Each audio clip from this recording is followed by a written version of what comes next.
declarações. Em primeira declaração, após posse no STF, Flávio Dino afirma que a corte detém controle sobre os outros poderes. Olha lá os Ah, é? editores. Vamos ver. Olha que declaração, já bonita, já para chegar com os dois pés Sim. já, né? Em sua primeira declaração, após tomar posse como ministro do STF, ontem, quinta-feira, dia 22, Flávio Dino afirmou que a corte detém o controle sobre os outros poderes. De acordo com Dino, tal autoridade é comumente perceptível em países com jurisdição constitucional. Bernardo. O Dino no STF agora é a consagração da tomada de poder do sistema. Ou seja, os ministros que tinham anteriores, como o Toffoli e por exemplo, Gilmar Mendes, e esses outros ministros, Lewandowski, Rosa Weber, a Carminha, etc., né? O próprio Fux, eram ministros, e são ministros muito ruins, mas eles não tinham a voracidade e a mente ideológica inclinada como a do Flávio Dino. O Toffoli é um histórico contribuidor, né, e parceiro do PT. Ele foi advogado do MST, advogou para o governo, trabalhou no governo Lula, né, ele, enfim, advogou para a CUT, ou seja, um homem intrinsecamente ligado ao PT, mas não tem a formação ideológica e não tem nem o cabedal da intenção pesada, ou seja, desta verve, dessa cólera que existe, como tem no Flávio Dino. Isso não tem também no Zanin. É um cara ruim, péssimo, não deveria estar ali, é imoral e ilegal o que foi feito para colocá-lo ali. Agora o Dino é de outra categoria. É um homem que é muito ávido por aparecer, por falar, né? Certamente gosta de marcar posição e dominar o território. Ele possivelmente vai ter no futuro rusgas com o Alexandre de Moraes e com o Fux, né? O Fux já marcou esse não cumprimento que ele deu, porque o Fux foi um dos que levou muitas as decisões contra o PT na Lava Jato, né? E também ele é o amigo do Moro, né? Lembra do In Fux We Trust? No Fux nós confiamos, a mensagem do Moro. Exato. Não é? Então, o Fux está muito ligado a essa ala. Não que, no final das contas, eles não vão se autoproteger, porque existe ali um sistema de cumpliciamento entre eles, né? Mas o Flávio Dino já é outra categoria. O Flávio Dino é um comunista mesmo, que leu Mao Tse Tung, leu Stalin, leu Lenin. Não posso dizer que ele seja um gênio do comunismo, mas certamente ele é muito mais bem formado nesta área do que qualquer outro. É um admirador de Mao Tse Tung, que é o maior assassino da história, o maior genocida da história humana, que matou entre 60 e 80, uns dizem até 90 milhões de chineses. E ele se diz admirador desse tipo de gente. Ele é, historicamente, desde os anos 80, um parceiro do Lula. Né? Sempre foi, desde muito jovem.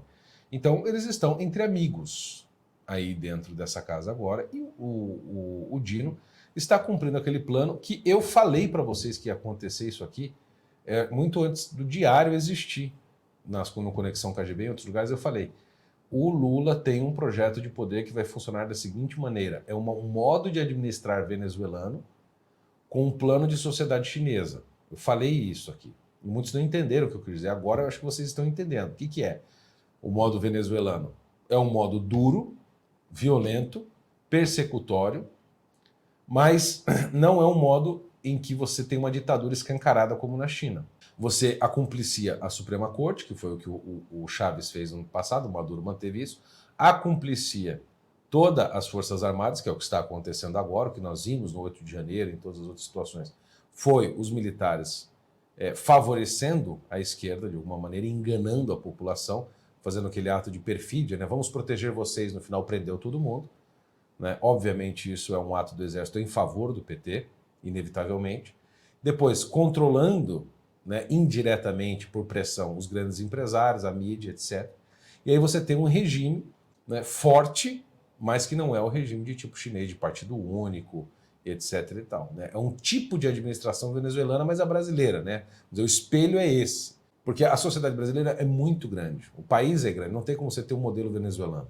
Né? Você tem que ter um modelo de tipo chinês, modelo do controle social, modelo do crédito social, modelo do partido grande e forte. O Brasil não tem, mas ele tem a união dos partidos. Que talvez a última barreira do Lula para de fato, né, e do PT e da esquerda, para tomarem conta do Brasil e transformarem isso aqui no regime chinês com a administração venezuelana, seja o Congresso Nacional, que pela força burocrática e pela força do centro, infelizmente, é espantoso dizer, o centro hoje é uma esperança. Não de que vai fazer alguma coisa boa, mas de que está impedindo, pelo menos momentaneamente, o advento de uma situação muito pior. Então, essa queda de braço que o Lula tem com o Arthur Lira, para nós é benéfica, porque nós não temos a força que o Lira tem. Não é? Então, todos os pontos que o Lula tem que ceder para o Lira para negociar e conseguir a votação e aprovar, para nós é positivo.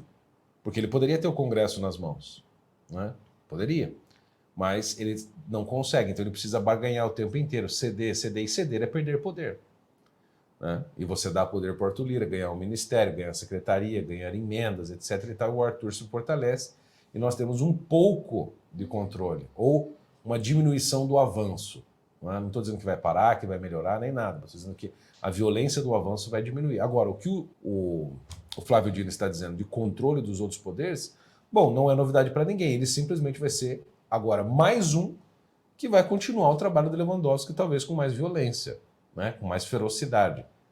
Porque isso era dito, mas de maneira indireta, de maneira marginal. Agora está dito com todas as palavras. Nós somos o controle. E eles não são o controle das instituições. O STF na verdade, o judiciário inteiro, né, cuja cabeça é o STF, é um poder como os outros dois. E que também tem que ter o seu próprio controle externo, o seu balanço, né, os seus pesos e contrapesos, como se diz. Mas o STF não tem, porque você tem o Pacheco, cúmplice do Lula. E disse, nada pode abalar a nossa relação.